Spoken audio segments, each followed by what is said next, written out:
জানা sir YouTube চ্যানেলে তোমাদের সকলকে স্বাগত জানাই। মুসলিম লীগের পর্ব 1 তোমরা দেখেছো। মুসলিম লীগের উপর যে এমসিকিউ শুরু হয়েছে আমাদের, আজকে তার দ্বিতীয় পর্ব। প্রথম পর্বে আমরা 15টা প্রশ্ন চুলচেরা বিশ্লেষণ করার চেষ্টা করেছি। আশা করি তোমরা সেখান থেকে নতুন কিছু তথ্য পেয়েছো। আজকে দ্বিতীয় ভিডিও থেকে তোমরা আরও বেশি তথ্য পাবে, কারণ বর্ণ পরিচয় প্রতিষ্ঠানে জানা স্যার এখন 40+40+20 মেথডে পড়াচ্ছে। প্রথম 40 বাড়িতে পড়াশোনা করা, বিভিন্ন বইপত্র ঘেটে তৈরি করতে পারবে। চাকরি হচ্ছে এখন 80+ স্কোর করতে হবে, তাই সেখানে টিকতে গেলে সেকেন্ড 40% একটু লেভেলে পড়াশোনা করতে হবে, আর চাকরিতে র্যাঙ্ক করতে গেলে লাস্ট 20% জানতে হবে। তাই 40+40+20 স্টাডি মেটেরিয়াল, 40+40+20 মেথডে আমরা কিন্তু করাচ্ছি এখন পুরো ক্লাস এবং এমসিকিউ সব কিছু। তো আজকে আমরা দ্বিতীয় পর্ব ফিরছি। প্রত্যেকের কাছে আবেদন রইল, ভালো লাগলে চ্যানেলটা অবশ্যই সাবস্ক্রাইব করবে, অন্যদের একটু শেয়ার করবে, ভিডিওগুলো দেখার জন্য একটু আমন্ত্রণ করবে, এইটুকু বার্তা রইল। আজকে মুসলিম লীগের দ্বিতীয় পর্বতে আমরা আসছি এবং ভিডিওটা কেমন লাগছে অবশ্যই তোমরা জানাবে কিন্তু। তো দ্বিতীয় পার্টের আমাদের প্রথম প্রশ্ন, এই পার্টেও আমরা 15খানা প্রশ্ন রেখেছি প্রথম পার্টের মতো। আমাদের প্রথম প্রশ্নটা আছে, দেখে নাও তোমরা, খুব ইম্পর্টেন্ট প্রশ্ন দিয়ে রেখেছি আজকে সেকেন্ড পার্টটা। হ্যাঁ, কোন শহরের বক্তৃতায় স্যার সৈয়দ আহমেদ খান কংগ্রেস ও শিক্ষিত হিন্দুদের বিরুদ্ধে তীব্র আক্রমণ করে বলেছিলেন, মুসলিম অভিজাতরা নিচু বংশের বিয়ে বা গ্র্যাজুয়েট বা এমএ বা মাস্টার্স কর্মচারী দ্বারা শাসিত হতে রাজি নয়? প্রশ্নটা বুঝতে হবে। আমরা জানি যে কংগ্রেসের মধ্যে একটা আইনজীবীদের আধিক্য ছিল, অধ্যাপকদের, ডাক্তারদের, চিকিৎসক যারা বলি, আইনজীবী, প্রত্যেকটা সেক্টর, শিক্ষক, মানে হাইফাই একটু মানুষরা ছিল। তো সেখানে স্যার সৈয়দ আহমেদ খান কোন শহর থেকে বলছেন, শহরটা চেয়েছি আমি বক্তৃতায়, এবং মিরাট থেকে বলেছিলেন যে হিন্দু মুসলমান পৃথক জাতির, যে কংগ্রেস শিক্ষিত হিন্দুদের বিরুদ্ধে কি বলছেন, মুসলিম অভিজাতরা নিচু বংশের বিয়ে বা এমএ কর্মচারী দ্বারা কখনোই শাসিত হতে রাজি নয়। এটা বললেন লখনৌ অধিবেশনে। আমরা জানি তার মুভমেন্ট শুরু হলো আলিগড় থেকে, মিরাট থেকে তিনি বলেছিলেন দ্বিজয় দত্তের কথা, আর সিমলাতে বৈঠকের পরে 1906 গড়ে উঠল মুসলিম লীগ। এই 4টে শহর মুসলিম লীগ পড়তে গেলে পাবেন, এবং এই 4টে শহরের গুরুত্ব কিন্তু আমি মুসলিম চারটায় দুরন্তভাবে আলোচনা করেছি। আলিগড়ে কি ফাংশন ছিল, লখনৌর কি ফাংশন ছিল, মিরাটের কি ফাংশন ছিল, সিমলার কি ফাংশন ছিল। আমরা জানি কংগ্রেস এবং মুসলিম লীগ যখন গড়ে উঠল, তাদের কিন্তু যে ভাঙন, 1907-এর যে কংগ্রেস ভাঙন, 1909-এর মরলেমিটি সংস্কারে যে মুসলিমরা পৃথকভাবে ভাঙছে, সেটা কিন্তু যুক্ত হচ্ছে 1916-র লখনৌ অধিবেশনে। আর সেই লখনৌ থেকেই বলেছিলেন যে মুসলিম অভিজাতরা নিচু বংশের বিয়ে বা এমএ কর্মচারী দ্বারা শাসিত হতে রাজি নয়, লখনৌ থেকে বলেছিল। আর এই 4টে শহরের গুরুত্ব আপনারা বইটা কিনে আজই স্টাডি করে নিন। নেক্সট প্রশ্ন বলেছে, হিন্দু মুসলিম দুই পৃথক জাতি, এই তত্ত্ব স্যার সৈয়দ আহমেদ খান কোন পত্রিকার মাধ্যমে প্রচার করেছিলেন? হিন্দু মুসলমান দুই পৃথক জাতি, এই থিওরিটা, তথ্যটা তিনি কোন পত্রিকার মধ্যে প্রচার করেছিলেন? Outstanding question. দেখো আমি কোশ্চেন অপশন দিয়েছি, option A pioneer, option B দিয়েছি হ্যাঁ তাহজিব আল আখলাক, এ বি উভয় এবং মেহির পত্রিকা। তোমরা সবাই জানো এটা, পায়োনিয়ারও তিনি বলেছিলেন এবং অহজিব আল আখলাকেও বলেছিলেন। উত্তর হবে এ বি উভয়। এবং মিহির সুধাকর পত্রিকায় কিন্তু বঙ্গভঙ্গের সমর্থনে বার্তা দেওয়া হয়েছিল। মনে রাখবে এগুলো, এই পেপারগুলো পত্রপত্রিক অধ্যায় পড়ে নেবে, ডিটেলসে আলোচনা করা রয়েছে। নেক্সট প্রশ্ন, কত সালে আলিগড়ের ছাত্রদের সহায়তায় 30,000 মুসলিমের সই কংগ্রেসের বিরুদ্ধে সংগ্রহ করা হয়েছিল? যেমন বিদ্যাসাগর কি করেছিলেন না, বিদ্যাসাগর করেছিলেন যে বিধবা বিবাহ আইনসম্মত, তার জন্য তিনি 1000 লোকেরও স্বাক্ষর করতে পারেননি, 900+ ব্যক্তি স্বাক্ষর পেয়েছিলেন। সমাজ কত রক্ষণশীল ছিল। সেই রাধাকান্ত দেব 36,000 লোকের স্বাক্ষর পেয়ে গেছিল, বিধবা বিবাহ চালু করা হবে না। ঠিক অনুরূপভাবে কংগ্রেসের বিরুদ্ধে মুসলিম ঐক্যবদ্ধ হওয়ার জন্য 30,000 মুসলিমকে সই করিয়েছিলেন 1889 সালে। কে না, স্যার সৈয়দ আহমেদ খান। 1889 1889 সালে 30,000 মুসলিমে সই করেছিল কংগ্রেসের বিরুদ্ধে আমাদের ঐক্যবদ্ধ হওয়ার জন্য। খুব ইম্পর্টেন্ট কোশ্চেন, গভর্নমেন্ট প্রশ্ন এটা। এই প্রশ্নটা কিন্তু একেবারে টপ সিলেকশন সিজিএল থেকে আইএসএর প্রিলিতে কোশ্চেনটি আমি ধার নিয়েছি। কোন বিবৃতিটি সঠিক, একদম কোট আনকোট বলবো, কোন বিবৃতিটি সঠিক বা কারেক্ট? স্যার সৈয়দ আহমেদ খান কংগ্রেসের বিরোধিতাকে সাংগঠনিক রূপ দেওয়ার জন্য ইউনাইটেড প্যাট্রিয়টিক অ্যাসোসিয়েশন গঠন করেন। আরেকবার বলবো, ইউনাইটেড প্যাট্রিয়টিক অ্যাসোসিয়েশন গঠন করছেন কংগ্রেসের বিরোধিতা করার জন্য, কংগ্রেসের সাংগঠনিককে দুর্বল করার জন্য। কে করছে? স্যার সৈয়দ আহমেদ খান। এটা কিন্তু একেবারেই সঠিক। তিনি কংগ্রেসের বিরুদ্ধে 30,000 মুসলিমের সই সংগ্রহ করার জন্য স্যার বা নাইট উপায় ঘোষিত হয়েছিল। আগে বলে এসছি, কংগ্রেসকে তিনি ধ্বংস করার জন্য, দুর্বল করার জন্য 30,000 মুসলিম স্বাক্ষর করলেন। এতে আনন্দিত হয়ে ব্রিটিশ সরকার তাকে স্যার বা নাইট উপাধিতে ভূষিত করেছিল। একদম কারেক্ট তথ্য, মনে রাখবে এইটা। এই না স্যার সৈয়দ আহমেদ খান বলি তো সৈয়দ আহমেদ খান স্যার কেন বলা হয়? একটি প্রশ্ন করা হয়েছিল কলেজ কমিশনে নাজেহার, যে মুসলিম লীগের যে পথ চলা আলিগড় আন্দোলন থেকে শুরু হলো, তো আলিগড় আন্দোলনের প্রতিষ্ঠাতাকে স্যার সৈয়দ আহমেদ খান, এই সৈয়দ আহমেদ খানকে স্যার কেন বলা হয় এই লাইনটা ধরেছিল। যদি আপনারা বাঁচতে চান, শুধু শর্ট প্রশ্ন নয়, একটু ডিটেলসে কনসেপ্টটা সেকেন্ড 40 বা লাস্ট 20 জানবেন। 30,000 মুসলিম সই সংগ্রহ করেছিলেন বলে তাকে স্যার উপাধি বা নাইট উপাধি দিয়েছিল ব্রিটিশ সরকার। আরেকটা উত্তরপ্রদেশের গভর্নর অকল্যান্ড কলভিল, ভিডিও দিয়ে অপশনে দিয়েছি আমি, দেখবে অকল্যান্ড কলভিল স্যার সৈয়দ আহমেদের মন্ত্রণাদাতা উপদেষ্টা হিসাবে কাজ করেছিল। একদম সঠিক তথ্য যে Auckland Colville sir Syed Ahmed খানের মন্ত্রণাদাতা ছিলেন। তাই 3টি কারেক্ট, মানে উত্তর হয়ে গেল সবকটি সঠিক। এই প্রশ্ন যদি আপনি করতে পারেন, আপনি চাকরিতে 100% কিন্তু এগিয়ে থাকবে অন্যের থেকে।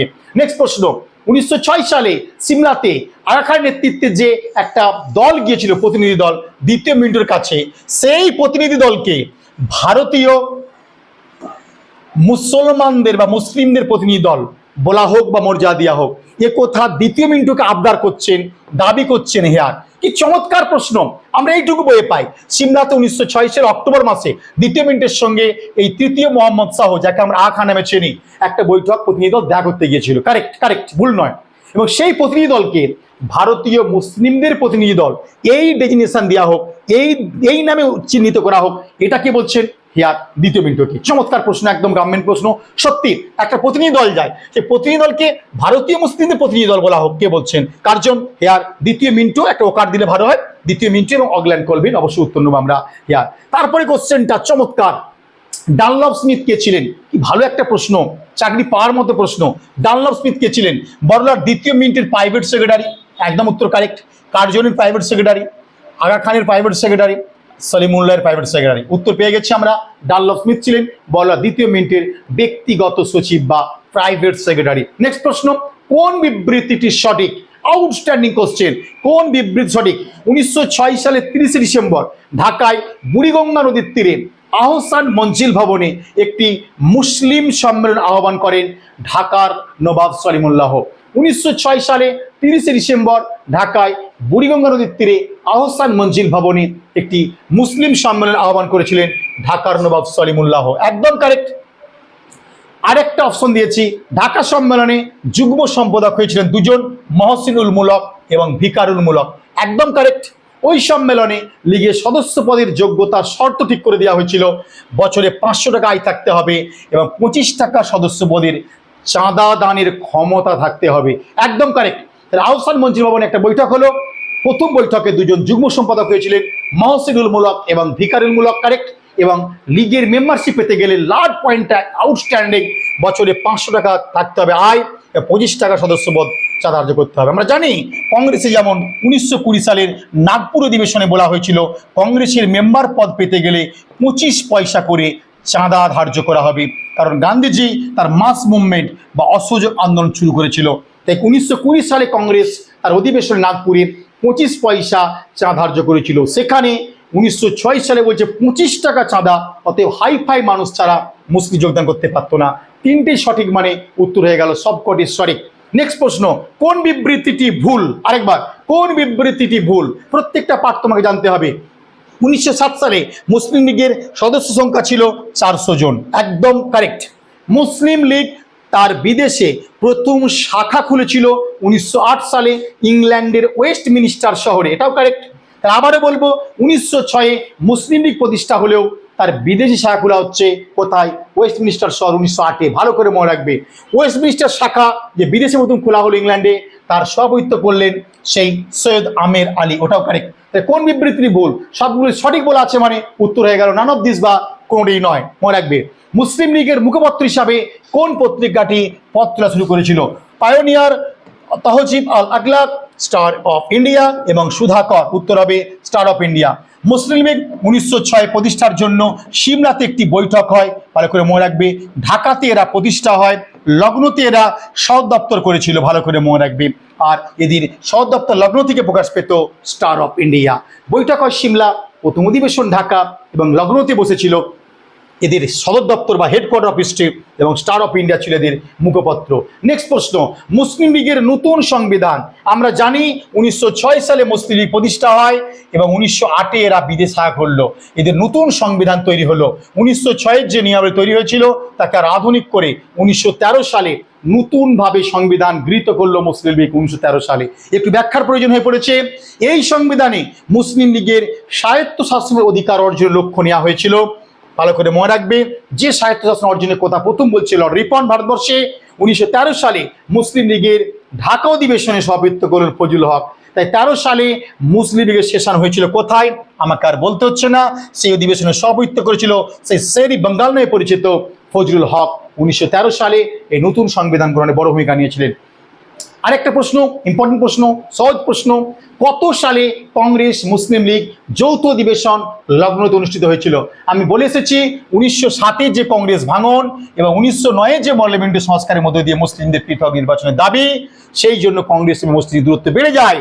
তাকে প্রশমিত করার জন্য লখনৌ শহরে 1916 সালে একটি অধিবেশন বসানো হয় এবং সেই অধিবেশনে সভাপতিত্ব করেছিলেন কটিস চার্চ কলেজের প্রাক্তন ছাত্র অম্বিকাচরণ মজুমদার এবং মুসলিম লীগ থেকে পৌরোহিত্য করেছিলেন সেই লন্ডনের লিঙ্কন বিশ্ববিদ্যালয়ের সুনামধন্য আইনজীবী মোহাম্মদ আলী জিন্নাহ। লখনৌ চুক্তিকে বলা হয় আউটস্ট্যান্ডিং কোশ্চেন, আমি রেল থেকে ধার নিয়েছি, জোড়াতালি চুক্তি কাকে বলা হয়? ভারত ইতিহাসে কোন চুক্তিকে জোড়াতালি চুক্তি বলা হয়?